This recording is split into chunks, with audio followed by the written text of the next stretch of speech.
최근에 반포 한강공원에서 실종되었지만 결국 목숨을 잃은 한 의대생 청년의 일 때문에 많은 분들이 마음 아파하고 있습니다.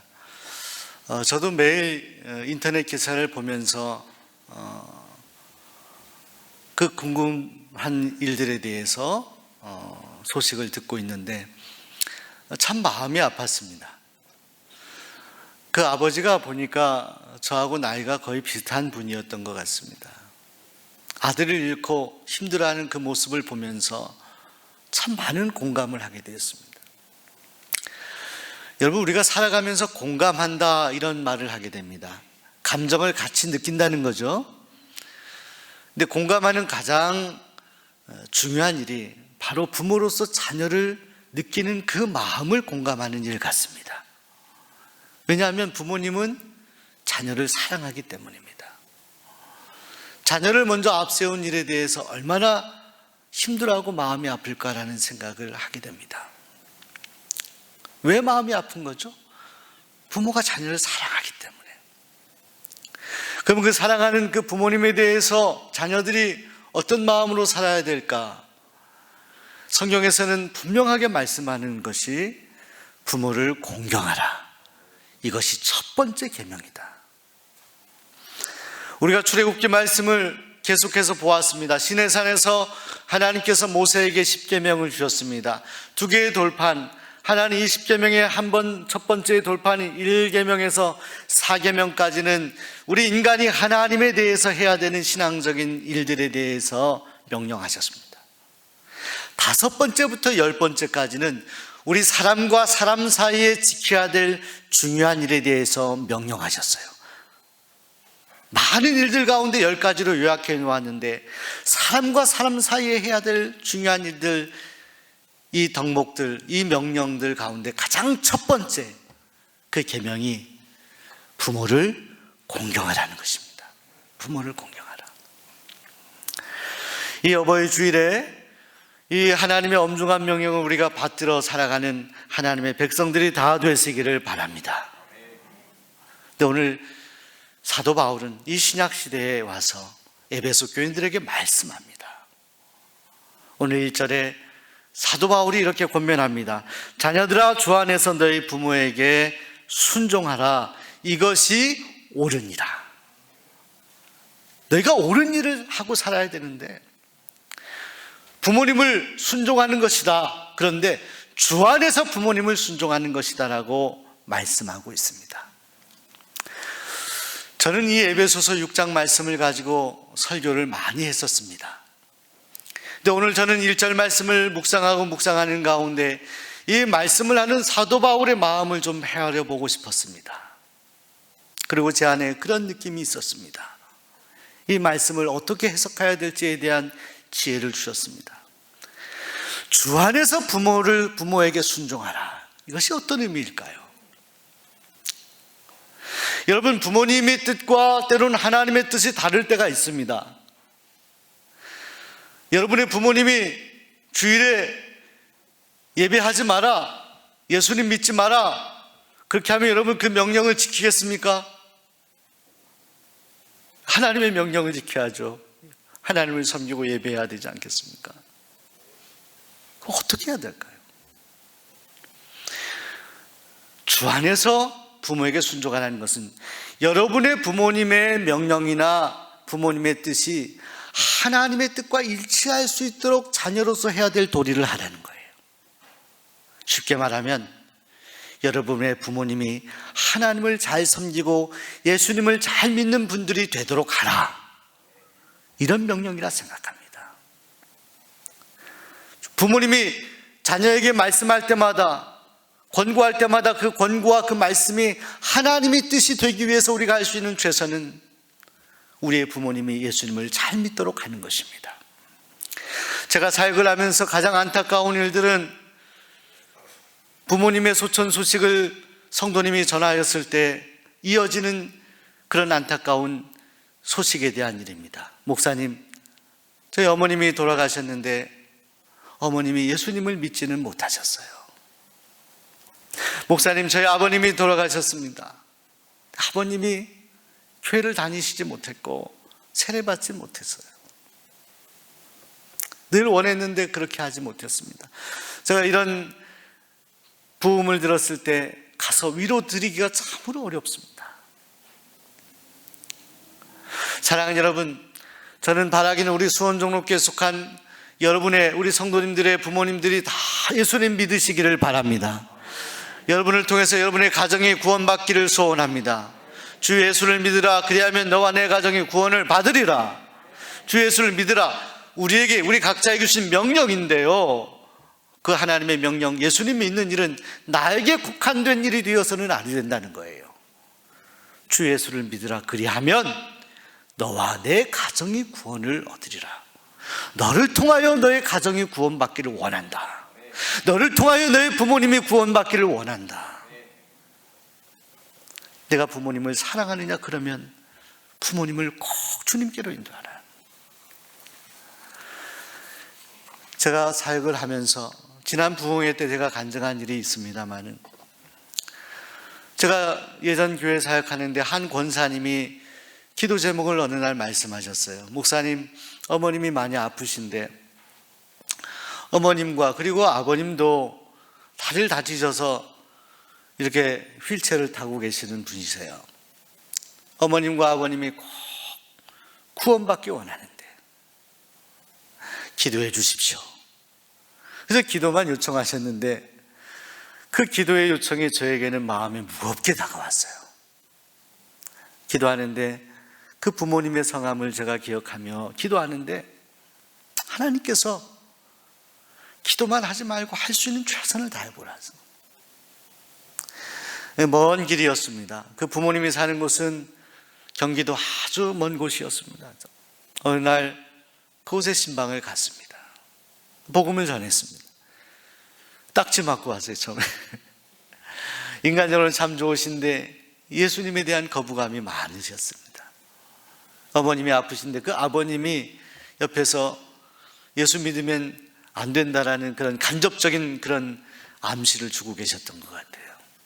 돌아오는 길에 기도하게 되었어요. 하나님, 이 가정을 구원하여 주옵소서. 포기가 안 되더라고요. 시간을 정해서 또 그 시골에 또 신방을 갔습니다. 같이 기도할 분들 같이 갔어요, 성도님들. 그리고 몇 차례 방문한 결과 그 어머님이 예수님을 영접하셨습니다. 그리고 얼마 후에 천국 가셨어요. 그 모습을 본 아내가 천국 가며 예배를 드리는, 그래서 장례 예배를 드릴 때 따뜻하게 교회에서 위로하고 격려하는 그 모습을 보고 그 아버님이 마음이 녹아지죠. 그 아버님이 시골에 가까운 교회, 그 강팍하던 마음을 가진 아버님이 교회에 등록하고 다니시고, 그 아버님도 그 후에 하나님의 부르심을 받으시고 천국 가셨어요. 두 분을 다 구원한. 제가 사역하면서 바라기는 우리 교육자들에게, 여러분의 부모님이 구원받기 원하시면 언제든지 요청하시고 말씀해 주시기 바랍니다. 반드시 복음을 전해야 되고요, 하나님께서 왜 그 사랑하는 아들을 이 땅에 보내셨는지를 알고 믿고 세상을 떠나셔야 돼요. 그것이 최선의 효도예요. 가장 중요한 효도는 우리가 물질로 공개하는 것, 그저 부모님을 즐겁게 하는 것이 아니라 부모님이 예수님 믿도록 하는 것입니다. 부모님이 영원한 하나님의 품 안에 안기는 것이에요. 사랑하는 여러분, 그런데 여기에 조건이 있습니다. 여러분의 부모님, 여러분의 가족을 구원하는 데 가장 중요한 것은, 제 목회 경험으로는 제가 가슴 깊이 느낀 것은, 그렇게 구원하려고 하는, 하나님께 인도하려고 하는 자녀의 마음이 간절해야 된다는 거예요. 간절. 우리 곁에 계신 분들에게 부모님을 향해 간절합시다 알겠습니다. 여러분, 부모님을 향해 간절할 마음이 있어야 돼요. 간이 저린다고 해서 간절이라고 그러잖아요. 이게 있어야 돼요. 제가 보니까 가족의 자녀가 간절하면 하나님은 그 간절한 마음을 받으시더라고요. 하나님이 역사하셔요. 목사가 하는 게 아니에요. 하나님이 하셔요. 아주 강팍한 사람의 마음도 하나님이 녹이시더라고요. 자녀가 우리 부모님 꼭 구원받기 원한다는 그 소원을 하나님이 마음에 터치가 되면 하나님이 역사하시더라고요. 사랑하는 여러분, 그것이 바로 주 안에서 부모님을 순종하라라고 하는 사도 바울의 명령의 깊은 뜻이 아닌가 생각하는 거예요. 그리고 오늘 2절에 말씀합니다. 내 아버지와 어머니를 공경하라. 이것이 약속에 있는 첫 계명이다 말씀했습니다.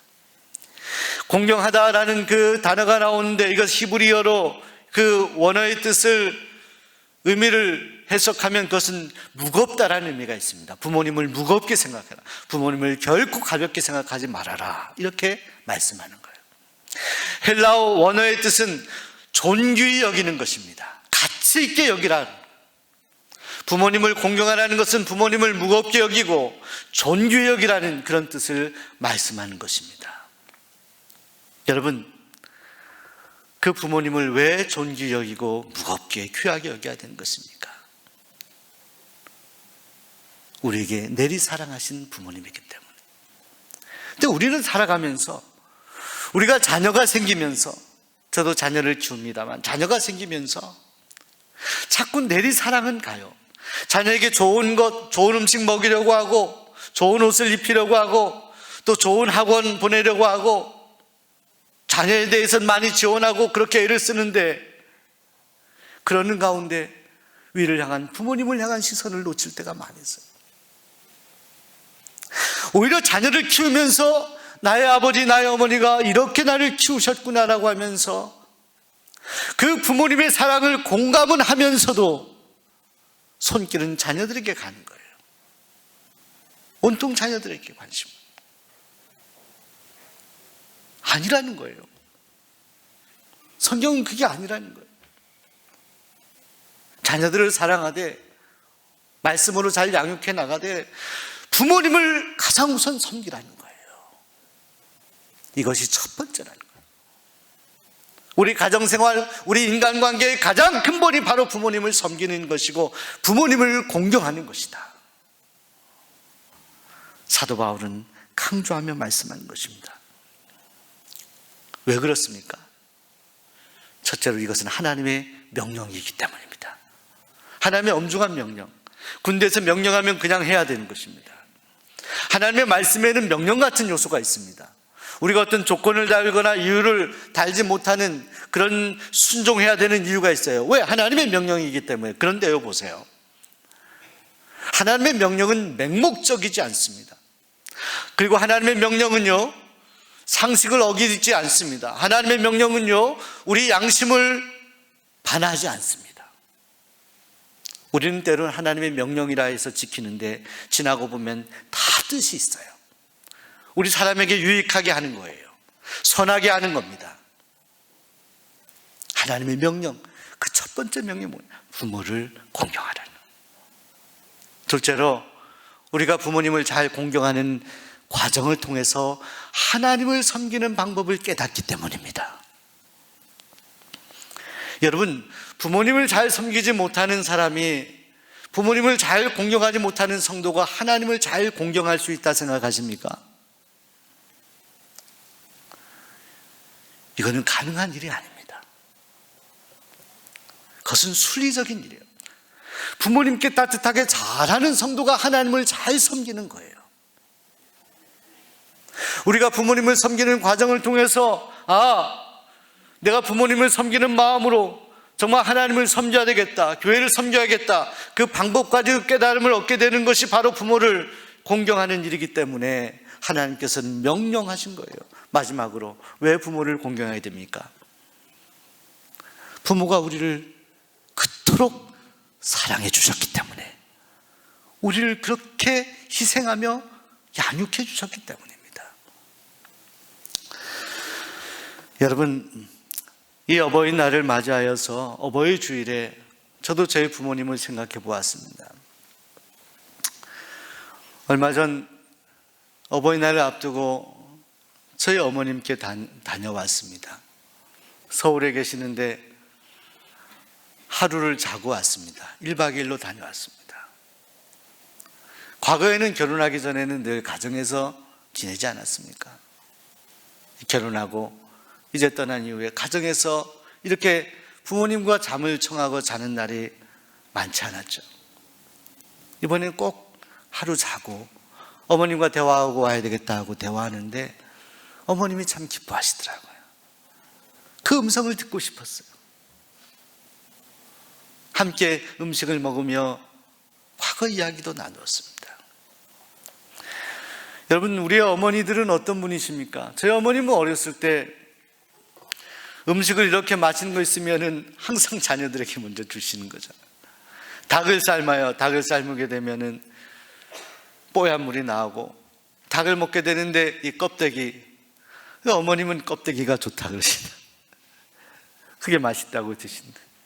어렸을 땐 정말 그런 줄 알았습니다. 아니잖아요. 자식들에게 좋은 거 주려고 우리 어머님, 아버님은 거친 음식 드시는 거예요. 어머님이 어디 멀리 가시면 늦게 오신다 그러면 나가서 집 밖에서 어머니가 오나 기다리던 것. 어머님이 늘 그리운 사람, 그것이 자녀이죠. 왜 그렇습니까? 어머님의 사랑 때문에. 아버님은 아프셨지만 한 번은 이렇게 자전거를 뒤에 태우고 가는데 저는 아직도 잊어버리지가 않는데요.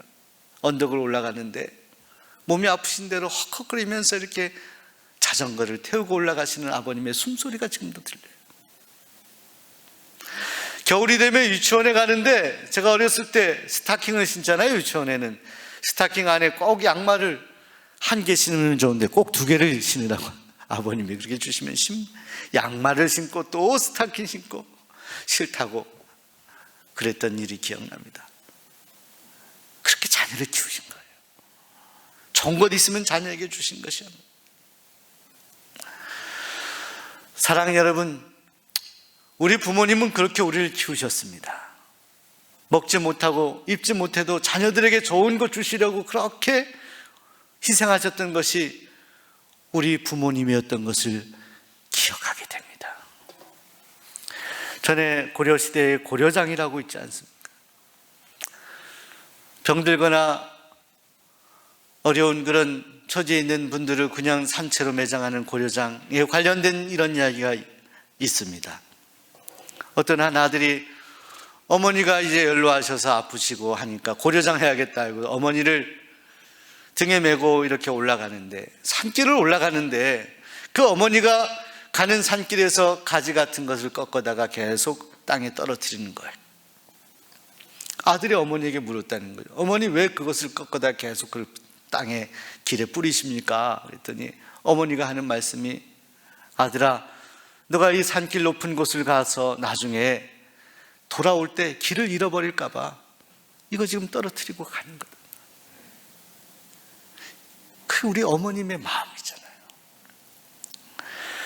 이런 이야기를 제가 읽었습니다. 평생을 일그러진 얼굴로 화상을 당해서 살아가는 한 아버님에 관한 이야기였습니다. 그 아버지에게는 아들과 딸이 있었는데 화상을 너무 심하게 당한 일 때문에 아들과 딸을 키우지 못하고 아들과 딸을 고아원에 맡겼다는 겁니다. 이 고아원에 있던 아들과 딸은 아버지를 원망하는 거예요. 근데 어느 날 아버지라고 찾아오신 분이 보니까 얼굴이 일그러지고 손이 다 녹아져 있는 그런 분인 걸 보고, 그럼에도 불구하고 그 아버지를 향해서 서운한 마음을 표현하고 다시는 오지 말라고 이렇게 헤어지게 됩니다. 산속에서 혼자 지내던 그 아버님이 어느 날 돌아가시게 되었다는 소식을 듣게 되었다고 합니다. 그 아들과 딸이 그 산속에는 아버님의 집에 가서 장례 준비를 하고 화장의 준비를 하는데, 그 동네에 있던 어떤 분이 이야기하더래요. 아버님이 평소에 화장을 하지 말아달라고 부탁을 했다는 겁니다. 그런데 그 아들과 딸이 화장하지 않으면 계속 또 산소를 가야 되고 하니까 화장을 하며 장례를 다 마치고 돌아와서 집에서 그 아버님이 쓰던 모든 물품들을 태우기 시작했다는 겁니다. 하나씩 태우는데 마지막에 이렇게 태우려고 보니까 일기장 같은 거여서 불에 던졌다가 얼른 것을 꺼내다가 그 아들이 펼쳐보았다는 거죠. 거기에는 왜 아버지가 그렇게 일그러진 얼굴이 되었는지 가정의 사연이 담겨 있었어요. 그것은 먼저 세상을 떠난 아내에 대한, 아버님이, 어머니, 아내에 대한 그러한 편지가 쓰여져 있었습니다. 거기에 이렇게 기록되어 있었다고 합니다. 여보, 내가 당신을 여보라고 부를 자격이 있는 사람인지 모르겠습니다. 집에 불이 났을 때 그날 당신을 업고 나오지 못한 날 용서하구려. 울부짖는 아이들, 딸, 아들을 그 울음소리를 뒤로하고 당신을 미처 업고 나올 수가 없었다오. 이제 당신 곁으로 가려고 하니 너무 날 나무라지 말아줘. 덕분에 아이들은 잘 자라고 있다오. 비록 아버지로서 해준 것이 없지만 말이오. 집에 불이 나서 아이들을 구출하려다가 아내는 그 화마에 세상을 떠나고 말았던 거예요. 구출하는 과정에서 얼굴이 다 녹아내린 거예요. 그런 아버지를 모르고 고아원에서 아버지를 원망하였던 그 아들, 딸이 그 일기장을 보고 하염없이 눈물을 흘립니다. 자식을 사랑해서 목숨을 던지고 구해준 아버지의 사랑을 그때야 깨닫는 거예요. 장례를 다 치르고 나서. 사랑하는 성도 여러분, 자녀된 여러분, 우리 부모님이 살아생전에 부모님께 효도하시기 바랍니다. 효라는 글자를 한자로 보게 되면 그것은 늙은 어머님을 이렇게 업고 있는 그런 글자 아닙니까? 부모님은 우리 위해서 다 쏟아주시고 주름이 패이시고 약해지신 거예요. 그 부모님께 공경하는 거, 부모님을 섬기는 거, 이것 하지 않고 다른 것을 하는 것은 의미 없다는 거예요. 세상에서 아무리 잘 나가도 소용이 없다는 거고, 많이 배워도 소용이 없다는 거고, 부자가 돼도 소용이 없다는 거고, 많은 사람들에게 인정을 받아도 소용없다는 거예요. 부모님을 등한시하고 부모님을 무시하고 부모님 마음을 아프게 하며 살아가는 것은 하나님이 원하시는 일이 아니라고 우리에게 분명하게 말씀합니다. 이것이 첫 계명이다. 부모를 공경해라. 내 아버지와 어머니를 공경하라. 사랑하는 성도 여러분, 우리 수원종로교회 모든 자녀된 여러분들이 부모님을 잘 섬기시기를 바랍니다. 최선을 다해서 하십시오. 그러면 너희가 이 땅에서 생명의 길이라. 하나님이 주실 축복의 근원은 어디에서부터 비롯되느냐? 부모님을 섬기는 것에서부터 시작된다. 이것이 출발이다라는 거예요. 늘 불효자 같은 제가 이런 설교를 하는 것도 하나님 앞에 부끄럽습니다. 그러나 사랑하는 여러분, 우리가 오늘 어버이날에 우리에게 엄중하게 말씀하시는 주님의 말씀을 우리 마음판에 새기고, 우리가 부모님 살아생전에 우리가 할 수 있는 공경과 섬김을 다 할 수 있기를 바랍니다. 부모님의 마음을 기쁘게 할 수 있는 여러분 되시길 바랍니다. 부모님이 이미 세상을 떠나고 천국에 가신 성도 여러분, 부모님에게 못다한 효도를 주변에 정말 사랑이 필요한 분들에게 나눌 수 있기를 바랍니다. 그것이 하나님이 우리에게 원하시는 것입니다. 그것이 저 천국에 계신 우리 부모님이 원하시는 것입니다. 부모를 잘 봉양하고 섬기는 하나님의 백성에게 하나님은 놀라운 은혜와 축복을 허락해 주실 것입니다. 기도하겠습니다. 내 부모를